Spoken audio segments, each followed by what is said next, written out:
जय हिंद दोस्तों, मेरा नाम विष्णु है और आशा करता हूँ आप लोग अपने घर में स्वस्थ होंगे। और सबसे पहले आप लोगों का बहुत बहुत धन्यवाद जो आप लोगों ने हमारी वीडियोस को इतना सपोर्ट किया और अभी भी कर रहे हैं। तो जैसा कि आप लोग जानते हैं कि मैं इस चैनल पे ग्रेड स्कूल में आप लोगों को हिस्ट्री, सिविक्स और ज्योग्राफी की क्लासेस दूंगा। तो बेसिकली ये चैनल हमारा बेसिक्स से स्टार्ट कराने के लिए शुरू किया गया। जैसे कि हमारे चैनल की टैग लाइन है, let's start with the basics. तो इसमें मैं आप लोगों को 9th, 10th, 11th और 12th इनकी हिस्ट्री और सिविक्स आप लोगों को प्रिपेयर करवाऊंगा, साथ में ज्योग्राफी भी। तो चलिए शुरू करते हैं। तो बात करते हैं हिस्ट्री की। देखिए, हिस्ट्री 6th, 7th, 8th इन 3 क्लासेस में आप लोगों ने बहुत सुना होगा कि व्हाट इज़ हिस्ट्री, हिस्ट्री होती क्या है।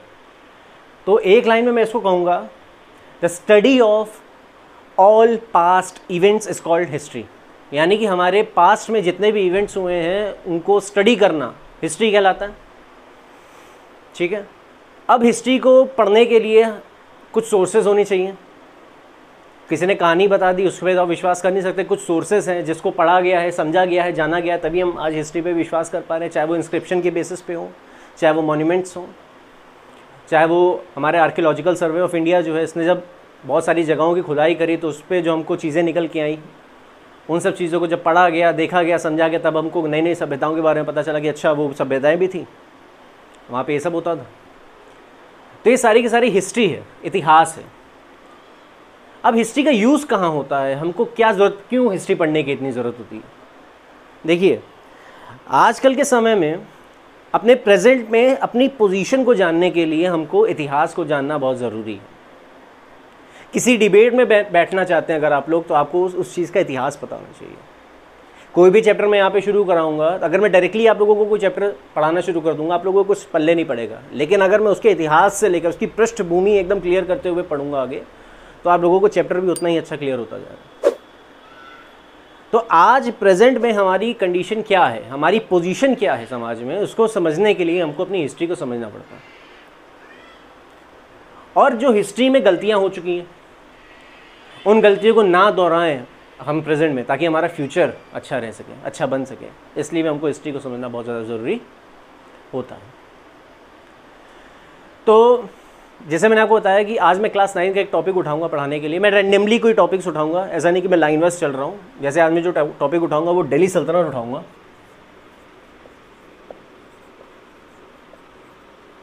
दिल्ली सल्तनत। अब इस दिल्ली सल्तनत को बताने के पहले अब मैं डायरेक्ट शुरू कर दूं कि भाई दिल्ली सल्तनत में 5 डायनेस्टीज हुई थी, slave dynasty, Khilji dynasty, Tughlaq dynasty, Syed dynasty, Lodhi dynasty. Direct पढ़ाना शुरू कर दूं तो आप लोगों को कुछ लगेगा कि क्या हो रहा है। तो इसीलिए दिल्ली सल्तनत की शुरुआत कराने के पहले मैं आप लोगों को थोड़ा सा पास्ट में लेके जाऊँगा। थोड़ा सा पास्ट क्या, अब दिल्ली सल्तनत की जो शुरुआत हुई थी वो 1206 से हुई थी और ये रही लगभग 1526 तक। तो 1206 के पहले भी कुछ ऐसे इवेंट्स हुए थे हमारे समाज में, इन्वेजन्स हुए थे, मुस्लिम इन्वेजन्स हुए थे, जिससे कि मुस्लिम्स का हमारे भारत में आना शुरू हो गया था। एक दरवाज़ा खुल गया था हमारे भारत में आने के लिए। तो वो इवेंट्स क्या थे वो मैं अब आप लोगों को बताऊंगा। तो चलिए, तो जैसे कि मैंने आपको बताया कि मैं 1206 के पहले की बात करूँ, तो मैं बात करने जा रहा हूँ अपना 712 ईस्वी से। इस 712 ईस्वी में सबसे पहला मुस्लिम इन्वेडर जो अरब से आया था उसका नाम था मोहम्मद बिन कासिम।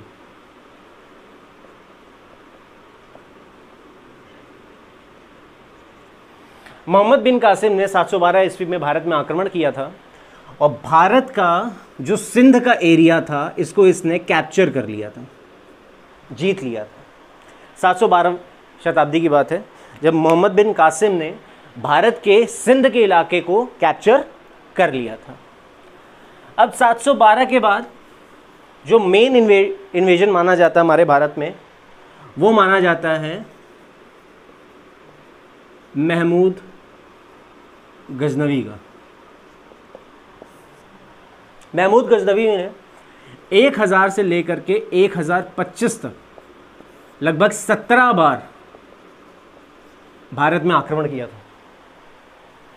17 बार 1000 से लेकर के 1025 तक महमूद गजनवी ने भारत में आक्रमण किया था। अब इन 17 वार में इसने सोमनाथ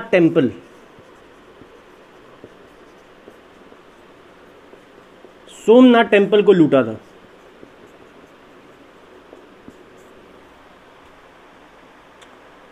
इसको आइडल ब्रेकर भी कहा जाता है, आइडल ब्रेकर इन्वेडर के नाम से भी जाना जाता है इसको। तो जैसे कि मैंने आप लोगों को बताया कि महमूद गजनवी ने 17 बार भारत में आक्रमण किया और सोमनाथ टेम्पल को लूटता गया। जितना भी यहाँ का धन दौलत थी, जितना भी पैसा था, चाहे सोना था, चांदी था, जवाहरात थे, जो भी था, ये लूट करके अपनी जगह ले जाता गया, ताकि ये अपने सेंट्रल एशिया में जहाँ ये राज करता था उसको और ज़्यादा अच्छा कर सके। लेकिन महमूद गजनवी ने कभी भी भारत में राज्य करने को नहीं सोचा था।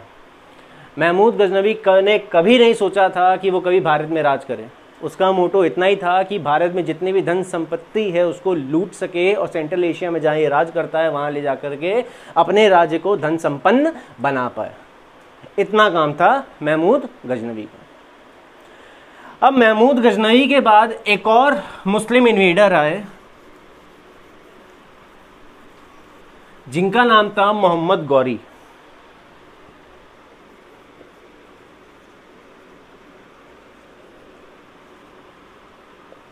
अफगानिस्तान में एक जगह है गौर, वहां का राजा था मोहम्मद गौरी, वहां का सुल्तान था मोहम्मद गौरी।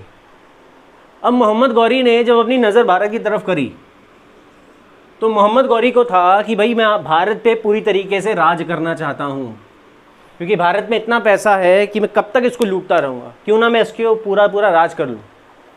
पूरी तरीके से हराने की बात करने लगा मोहम्मद गौरी, सपने देखने लगा भारत का सुल्तान बनने की। तो उस समय जब मोहम्मद गौरी भारत में आक्रमण कर रहा था तो हमारे भारत में एक राजपूताना राजा थे जिनका बड़ा नाम था, बड़े शूरवीर थे, जिनका नाम था पृथ्वीराज चौहान।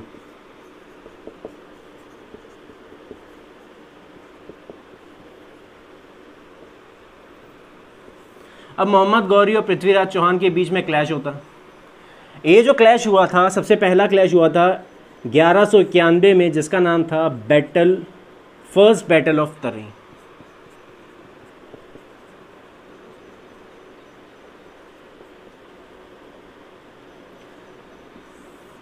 तराइन की पहली लड़ाई, जिसमें पृथ्वीराज चौहान मोहम्मद गौरी को हरा देता है। इस लड़ाई में पृथ्वीराज चौहान जीत जाता है। और राजपूतों में एक चीज़ कही जाती है, निहत्थे पे कभी हाथ नहीं उठाते। तो कहा जाता है कि मोहम्मद गौरी एकदम निहत्था हो चुका था तो पृथ्वीराज चौहान ने इसको जाने दिया था, छोड़ दिया था। लेकिन मोहम्मद गौरी ने बिल्कुल नहीं समझी इस चीज़ को। और तो 1192 में जो दूसरी लड़ाई लड़ी गई पृथ्वीराज चौहान और मोहम्मद गौरी के बीच, उसको बोला गया second battle of Tarain.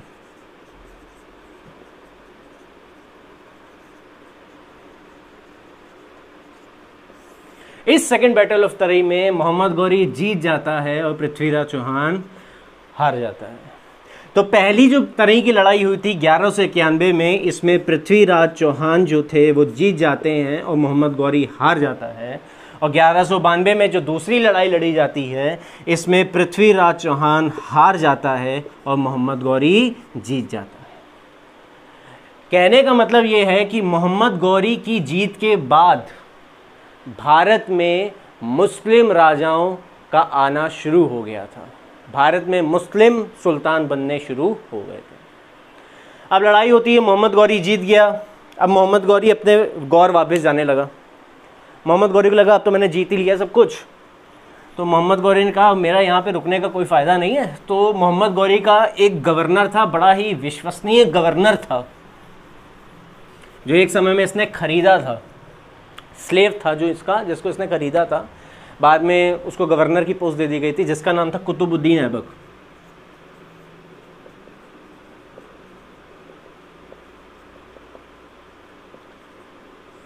Qutubuddin Aibak से कहा मोहम्मद गौरी ने कि मैं तो जा रहा हूँ यहाँ से, अब जितना भी मैंने यहाँ पे जीता हुआ, भारत में जितना भी राज्य मैंने जीता हुआ है उसकी देख रेख तुम करोगे। तो कुतुबुद्दीन ऐबक ने कहा ठीक है। तो मोहम्मद गौरी कहाँ से निकलते हैं, कुतुबुद्दीन ऐबक को भारत मिल जाता है राज करने के लिए, एज अ गवर्नर राज करता है। ठीक, फिर क्या होता है, फिर खबर आती है कि मोहम्मद गौरी की डेथ हो गई। मोहम्मद गौरी की किन्हीं कारणों के वश डेथ हो जाती है। कुछ रीजंस की वजह से जब इनकी डेथ हो जाती है तो कुतुबुद्दीन ऐबक अपने आप को भारत का सुल्तान घोषित कर देता है। कब? जब मोहम्मद गौरी की मृत्यु हो जाती है तब कुतुबुद्दीन ऐबक अपने आप को क्या घोषित कर देता है? सुल्तान घोषित कर देता है। इसके सुल्तान घोषित अपने आप को करने के बाद, अच्छा एक तो ये स्लेव होता है, कुतुबुद्दीन ऐबक क्या होता है? स्लेव होता है। तो ये जो अपनी नई शुरुआत करता है दिल्ली सल्तनत में अपनी डायनेस्टी की, उसका नाम देता है स्लेव डायनेस्टी, क्योंकि इसमें जितने भी राजा हुए, चाहे वो कुतुबुद्दीन ऐबक हो चाहे वो इल्तुतमिश हो, शुरुआत के जितने भी राजा हुए सब स्लेव थे, ठीक है। तो इनको मुमलूक डायनेस्टी भी कहते हैं। मुमलूक का मतलब होता है स्लेव, ठीक है, मुमलूक डायनेस्टी भी कहते हैं, स्लेव डायनेस्टी। तो इसके जो स्लेव डायनेस्टी को जो रखने वाले थे, स्लेव डायनेस्टी की शुरुआत करने वाले थे, स्लेव डायनेस्टी की स्थापना करने वाले का नाम था कुतुबुद्दीन ऐबक। तो आशा करता हूँ यहाँ तक आप लोगों को समझ में आया होगा। अभी तक मैंने आप लोगों को एक पृष्ठभूमि बताई कि किस तरीके से पहला मुस्लिम इन्वेशन हुआ भारत में 712 में। करने वाला कौन था? मोहम्मद बिन कासिम था, जो एक अरब का था। उसने भारत का सिंध का एरिया कवर कर लिया था। इसके बाद 1000 से लेकर के 1025 तक महमूद गजनवी ने भारत में 17 बार आक्रमण किया और सोमनाथ टेम्पल को लूट के ले गया, लेकिन उसके मन में बिल्कुल भी ये नहीं था कि मेरे को भारत में राज करना। इसके बाद 1191, अब ये जो महमूद गजनवी थे ये तुर्क थे, तुर्क इन्वेजन हुआ था। उसके बाद मोहम्मद गौरी आए, मोहम्मद गौरी ने आक्रमण किया। 1191 में फर्स्ट बैटल ऑफ तराइन हुई जिसमें मोहम्मद गौरी हार जाता है। 1192 में सेकंड बैटल ऑफ तराइन होती है, इसमें मोहम्मद गौरी जीत जाता है और उसकी जीत के साथ भारत में मुस्लिम एम्पायर अपनी एंट्री कर लेता है, अपने आप को स्टैब्लिश कर देता है। मोहम्मद गौरी का एक स्लेव होता है जिसका नाम होता है कुतुबुद्दीन ऐबक। कुतुबुद्दीन ऐबक से कहता है कि भाई मैं तो चल रहा अपने देश गौर, यहाँ का जितना भी राज्य है वो तुम संभालो। कुतुबुद्दीन ऐबक इस चीज़ को एक्सेप्ट करता है। जब खबर मिलती है कि मोहम्मद गौरी की डेथ हो गई है तब कुतुबुद्दीन ऐबक अपने आप को एकदम इंडिपेंडेंट सुल्तान घोषित कर देता है भारत का और एक नई डायनेस्टी की स्थापना करता है जिसको कहते हैं स्लेव डायनेस्टी। स्लेव डायनेस्टी को मुमलुक डायनेस्टी भी कहते हैं जिसका मतलब स्लेव होता है। इसके साथ साथ मैं आपको आज एक ओवरव्यू दे देता हूँ दिल्ली सल्तनत का। देखिए, दिल्ली सल्तनत में 5 डायनेस्टीज हुई। पहली डायनेस्टी थी स्लेव डायनेस्टी, दूसरी डायनेस्टी हुई खिलजी डायनेस्टी, तीसरी डायनेस्टी हुई तुगलक डायनेस्टी, चौथी डायनेस्टी थी सैयद डायनेस्टी और 5वीं डायनेस्टी थी लोधी डायनेस्टी। जिसमें जो पहली की 3 डायनेस्टीज हैं जो कि slave dynasty, Khilji dynasty, Tughlaq dynasty most important dynasties हैं, और एक लास्ट की लोधी डायनेस्टी। क्यों? क्योंकि लोधी डायनेस्टी के बाद से मुगल वंश शुरू हो जाता है। सैयद डायनेस्टी इतनी इंपॉर्टेंस नहीं रखती है। तो चलिए देखते हैं।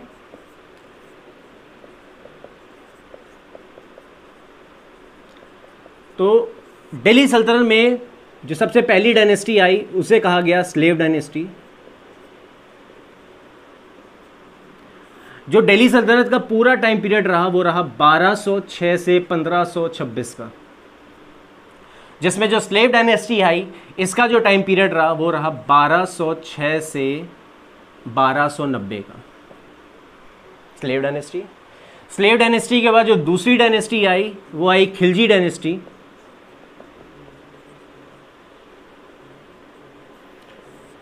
खिलजी डायनेस्टी का जो टाइम पीरियड रहा वो रहा 1290 से 1320 ईस्वी तक का। खिलजी डायनेस्टी के बाद जो हमारी तीसरी डायनेस्टी आई वो थी तुगलक डायनेस्टी।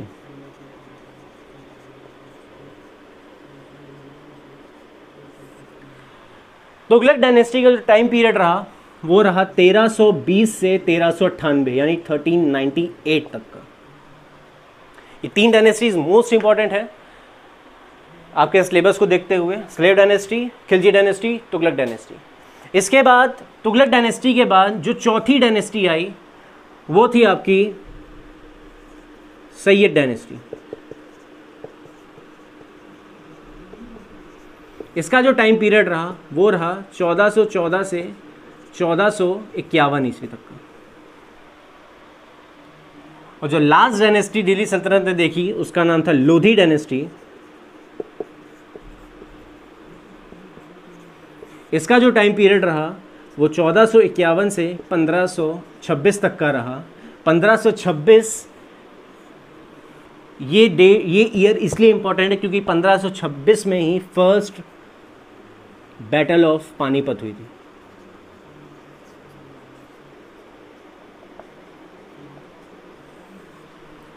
बाबर और इब्राहिम लोधी के बीच में, जिसमें बाबर जीता था और मुगल वंश की स्थापना भारत में करी। सो आई होप आप लोगों को यहां तक सब कुछ क्लियर होगा। दिल्ली सल्तनत में slave dynasty, Khilji dynasty, Tughlaq dynasty, फिर Sayyid dynasty, then Lodi dynasty. तो ये 5 डायनेस्टीज हम लोग दिल्ली सल्तनत के अंडर में कवर करेंगे। तो आज की वीडियो में मैंने आपको एक ओवरव्यू दे दिया, आपको पृष्ठभूमि पूरी बैक से बता दी कि पहला मुस्लिम इन्वेजन कब हुआ था, किस तरीके से मुस्लिम इन्वेजन होते रहे, मोहम्मद गौरी का क्या रोल था, उसके बाद कुतुबुद्दीन ऐबक के रोल से जो दिल्ली सल्तनत की शुरुआत हुई, यहाँ से मैं आपको नेक्स्ट क्लास में कवर करूँगा। तब तक के लिए इस क्लास को देखिए, रिवाइज करिए और जिस तरीके से मैंने मैप बनाए हुए हैं उसको बनाते रहिए। और अगर आपको ये वीडियो अच्छी लगी हो तो हमारे चैनल को लाइक करिए, सब्सक्राइब करिए और उन लोगों तक शेयर करिए जिन लोगों को इन सब चीज़ों की बहुत ज़्यादा ज़रूरत है।